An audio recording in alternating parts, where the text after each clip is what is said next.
Bora hackear a Matrix do dinheiro observando o contexto da macroeconomia. Eu vou trazer alguns indicadores que apontam um risco elevado para uma estagflação e também, na segunda parte desse mesmo vídeo, eu vou trazer aí as vendas das casas que está caindo a níveis preocupantes. Te convido a assistir até o final para você não perder nada. Seu capitalista já vai deixando o seu like. Eu já compartilho a tela aqui para a gente começar falando sobre justamente esse risco de estagflação. Então, depois de uma surpresa positiva em julho, a pesquisa não manufatureira do Fed da Filadélfia voltou a cair em contração em agosto. Então, ela veio de 1,4 pontos positivos para agora 13,1 negativo. Além disso, embora os entrevistados continuem esperando um crescimento nos próximos 6 meses, esse otimismo está desaparecendo rapidamente. Nós estamos vendo uma tendência aqui de contração e perceba que esse indicador também vem em uma contração lá desde 2021, pessoal. Então, é os bastidores que a gente traz aqui para vocês não serem pegos de surpresa. Vamos seguindo aqui em uma base sem ajuste sazonal. A pesquisa do Philly Fed Services caiu para menos 20 pontos, praticamente seu nível mais baixo desde os bloqueios lá do vírus, pessoal. Exatamente. Então, mais um indicador aí que pode estar apontando contração, certo? Sobre o capô, é ainda mais feio com impulsos estagflacionários. Então, nós podemos observar o que? Uma redução da demanda, uma redução do ritmo da economia, a economia esfriando, mas com toques, com salpicadas de inflação. Por isso que é muito importante a gente observar os dados inflacionários e observar a política monetária do Fed. Sexta-feira vai ter o Jackson Hole. É importante a gente observar também as falas do Powell e etc, né? Pra gente entender se eles vão repetir o mesmo erro da década de 70 ou não. Tá na mão dos caras, pra falar bem a verdade. O que nós, capitalistas malvadões, podemos fazer é o quê? É gerenciar nossa carteira. É ter uma carteira antifrágil, uma carteira convexa, como eu explico lá e estou executando pros alunos do Clube dos Capitalistas. Mas tá na mão dos caras, né? Não tem muito o que fazer. Então, o que eu estou trazendo para vocês aqui é que existe sim um risco de uma estagflação, tá, pessoal? As leituras dos indicadores de preços sugerem aumentos contínuos nos preços dos insumos e dos bens e serviços próprios das empresas. Então, é um fator inflacionário, ok? Os índices de preços pagos aumentou 7 pontos para 46,2 este mês.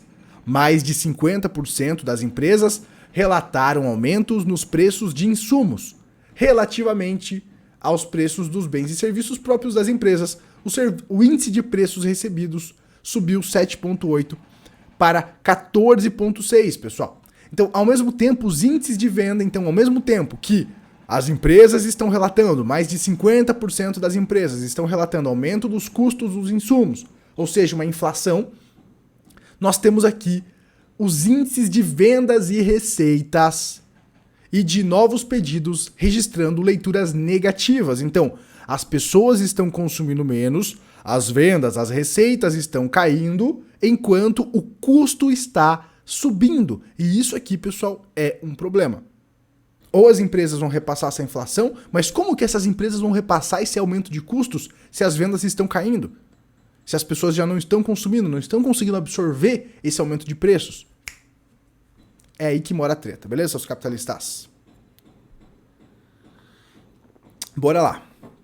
O lado serviços da economia está finalmente alcançando a realidade do lado manufatura. À medida que as economias secam, fica a pergunta. Os índices de manufatura, você que acompanha o canal, já vem acompanhando justamente a contração, né? Então a manufatura, a parte da indústria já vem contraindo já faz um tempo. Faltava a questão de serviços, porque a galera ainda tinha crédito, a galera ainda tem grana, né? Pra gastar, o americano ainda tá consumindo. A pergunta que fica é, quando o setor de serviços vai começar a desacelerar junto com o setor de manufatura? Essa que é a grande questão, tá? Isso é um fator importante para aí o controle da inflação.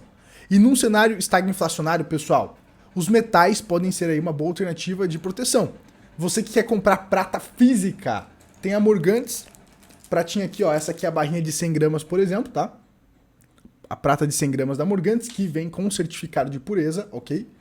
Se você quer comprar a sua prata física, Morgantes, o link está aí na descrição. Usando o cupom PELISSARO você ganha 5% de desconto, beleza? Muito bem. Vamos falar aqui sobre o setor imobiliário. Pois é, pessoal, parece que as vendas das casas aí estão contraindo, certo? Está chegando aí a um nível, né,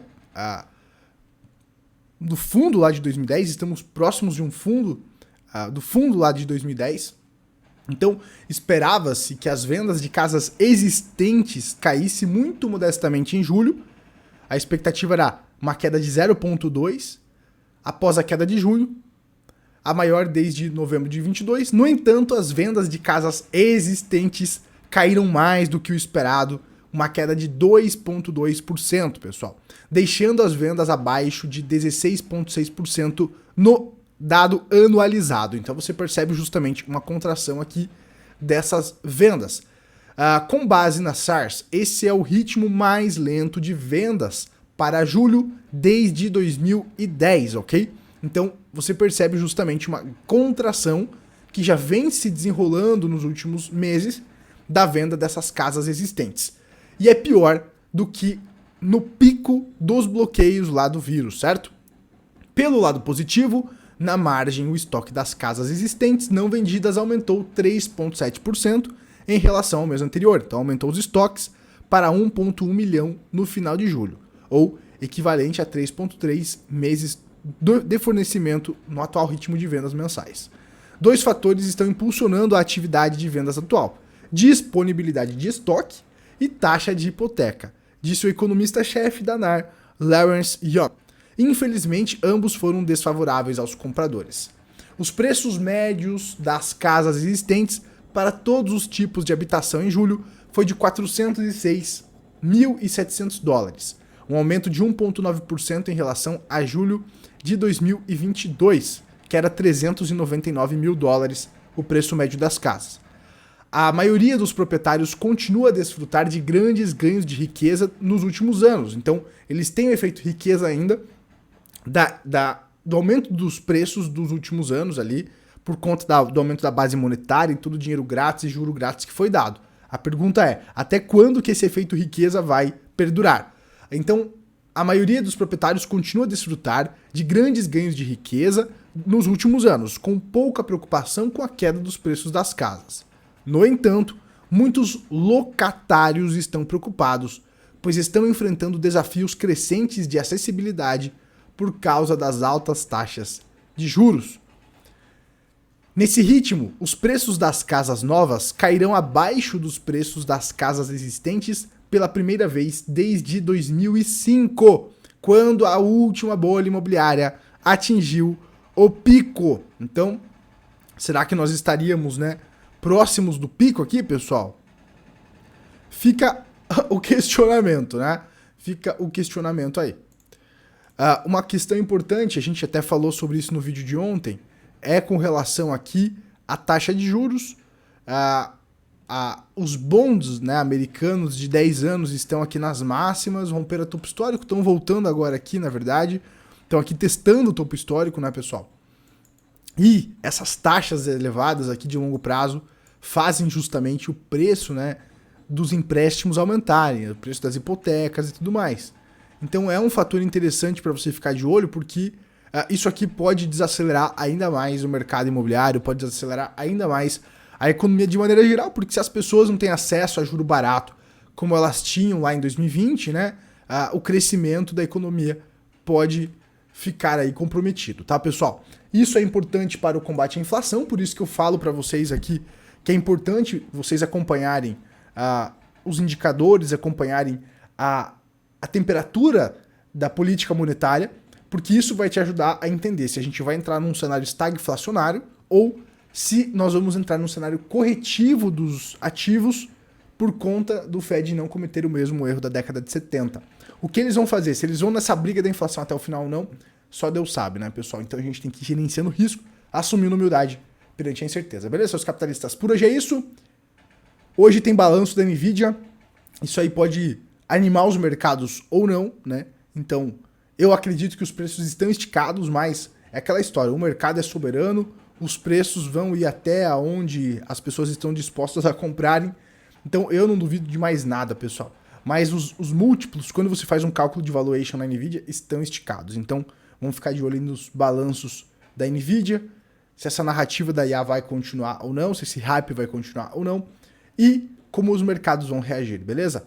Se não me falha a memória, o balanço vai ser às 17 horas, é interessante acompanhar para ver o que vai acontecer aí no mercado, beleza? Mas os bastidores estão aí e parece que as coisas não estão legais. A inflação ainda precisa ser combatida, isso já está desacelerando a economia, e se o Fed realmente for se comprometer a não repetir o mesmo erro da década de 70, a desaceleração pode continuar pelos próximos meses, beleza? Então, finalizamos por aqui, espero que você tenha gostado. Se você gostou, deixa seu like aqui embaixo, compartilha pra geral. A gente se vê na próxima, seu capitalista. Tchau, tchau.